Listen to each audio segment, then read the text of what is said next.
Hello बच्चों, तो आज हम बनाएंगे नींबू पानी कैसे केमिस्ट्री की हेल्प से, और वो भी बिल्कुल बढ़िया टेस्ट के साथ। जो आपका टेस्ट होगा, जो यहाँ पर मैं बनाऊंगा, बिल्कुल सेम टेस्ट होगा। तो ये ऐसा होता क्यों है, इसके बारे में आज हम डिस्कस करेंगे कि अगर रूह अफ़ज़ा, देखो रूह अफ़ज़ा हर जगह पर बनता है, इंडिया में बहुत सारी फैक्ट्रीज होंगी रूह अफ़ज़ा की, लेकिन उसका टेस्ट सेम रहता है। आज उसके बारे में पढ़ेंगे कि इसका टेस्ट सेम कैसे रहता है। तो भैया 3 टर्म्स के बारे में हम इसके अंदर डिस्कस करेंगे। तो आज हम इसके बारे में टर्म्स के बारे में पढ़ेंगे, कौन सी कंसंट्रेशन टर्म्स के बारे में पढ़ेंगे। तो 3 कंसंट्रेशन टर्म्स के बारे में हम पढ़ेंगे कि भैया पानी के अंदर कितना सोल्यूट मिलाया जाए कि उसका टेस्ट यह है वो वही रहे, या फिर उसका जो कंसंट्रेशन है वो सेम रहे, या फिर जो हमें चाहिए वो एज इट इज बाहर आ जाए। तो भैया आज क्या पियेंगे हम? नींबू पानी। तो चलो फटाफट हम शुरू करते हैं नींबू पानी के साथ। तो भैया इसमें पहली बात तो ये देखिए, सॉल्यूशन क्या होता है। सॉल्यूशन क्या होता है? सॉल्यूशन 2 चीजों से मिलकर बनता है, सोलवेंट। दूसरा क्या, पहला क्या होता है? सोलवेंट।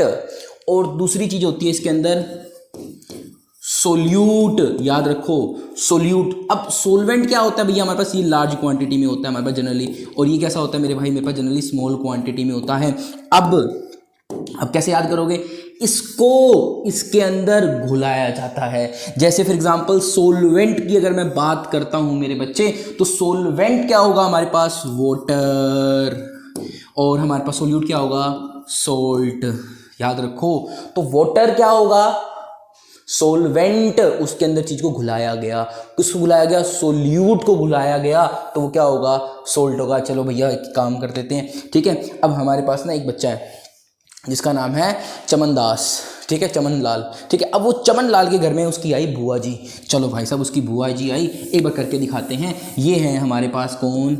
चमनलाल, ठीक है। इसकी आती है बुआ जी, कहती है भैया मुझे क्या चाहिए? नींबू पानी बना दे मेरे लाल, लेकिन क्या होना चाहिए? चीनी कम होनी चाहिए। तो मेरे बच्चे उसने क्या करेगा? नींबू पानी बनाएगा तो उसमें क्या डालेगा? सोल्ट डालेगा। क्या डालेगा? शुगर डालेगा। अरे भाई साहब, बुआ को है शुगर, तो बुआ कहती बीपी भी है बुआ को, लेकिन शुगर ज़्यादा है, तो उसकी भाई चीनी मत डालियो मेरे बच्चे। तो चीनी को चल हटा देते हैं। अभी दोनों से एग्जाम्पल समझाता हूँ। तो उसको चीनी को हटा देते हैं, ठीक है। अब सोल्ट उसने क्या कम डालियो, तो जो ये सोल्ट है ये क्या है मेरे पास? सोल्यूट। और भैया किसमें मिला रहा है वो? पानी। तो वो क्या हो जाएगा मेरे बच्चे?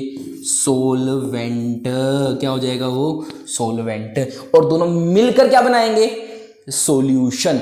याद रखना, नींबू पानी ऐसे ही बनता है। अब आते हैं भैया, उसके बुआ जी तो हो गए, अब आते हैं उसके फूफा जी। भाई साहब, फूफा जी अगर आते हैं, फूफा जी क्या कहते हैं उसको कि भैया मेरे में तो पूरा फूट डालियो भाई साहब, मुझे कुछ फर्क नहीं पड़ता। तो भैया वो क्या करता है? शुगर भी मिला देता है और सोल्ट भी मिला देता है, और क्या बना देता है? पानी के अंदर। तो ये दोनों ऊपर वाले क्या हो जाते हैं मेरे भाई इसके अंदर? ये दोनों ऊपर वाले हो जाते हैं हमारे पास क्या? सोल्यूट। और ये जो हो जाता है वाटर, मेरे पास क्या हो जाता है? सोलवेंट। याद रखो। आई बात समझ में? कोई दिक्कत परेशानी? तो चलें आगे, तो चलो आगे। तो भैया अब इनके फॉर्मूलेस कैसे करते हैं? अब आपको ये तो समझ में आ गया कि सोल्यूट और सोलवेंट क्या होता है। अब अगर हम क्वेश्चंस करेंगे ना मेरी जान, तो आपको क्वेश्चन करके मजा आएगा। तो पहला हम बात करते हैं परसेंटेज मास बाय मास, 3 पढ़ेंगे हम।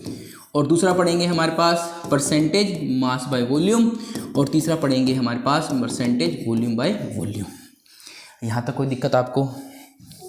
अगर तुम्हारे पास क्वेश्चन है, इफ आई एड 30 ग्राम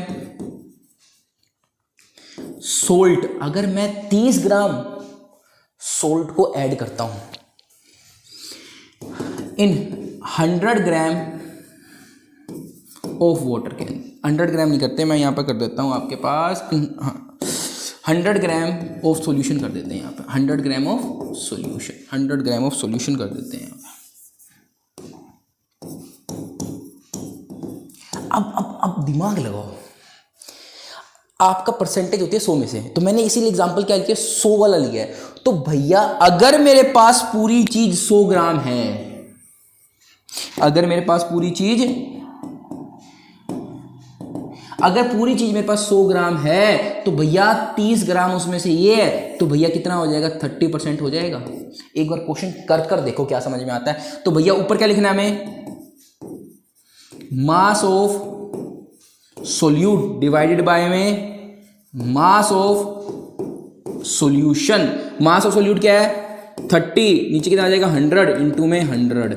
मेरे भाई यहाँ पर एक चीज याद रख लेना, हर बार मल्टीप्लाई कर देना 100 से, क्योंकि यहाँ पर हम क्या निकाल रहे हैं, परसेंटेज निकाल रहे हैं।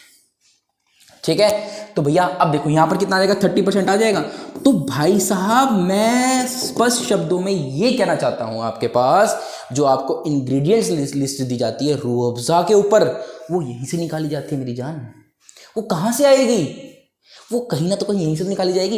इसीलिए अरे भाई साहब एक बात तो, अगर हर बार मेरे पास 30 ग्राम नमक होगा, भाई नमक तो नमक है, नमक तो सिर्फ NaCl है, नमक तो सिर्फ NaCl है ना, वो कैसे चेंज होगा, वो कभी चेंज नहीं होता। इसीलिए उसको डाला भी बराबर गया बराबर पानी में, इसीलिए कभी टेस्ट में फर्क नहीं आता। अब घर में कभी कभी कुछ बनाते टेस्ट में फर्क आता है, क्योंकि हम माप के नहीं डालते, क्योंकि हम वेट करके नहीं डालते, क्योंकि हम मेजर करके नहीं डालते। ठीक है, तो आज ये वाला बताइए कंसंट्रेशन टर्म्स मैंने आज आपको समझा दी हैं, और कल बेटा आज इसके करेंगे हम क्वेश्चन आंसर, और अगर हो सका तो लाइव करेंगे इसके भी क्वेश्चन आंसर्स। तो भैया आज की वीडियो कैसी लगी, लाइक करिए, सब्सक्राइब करिए एंड शेयर करिए। Thank you.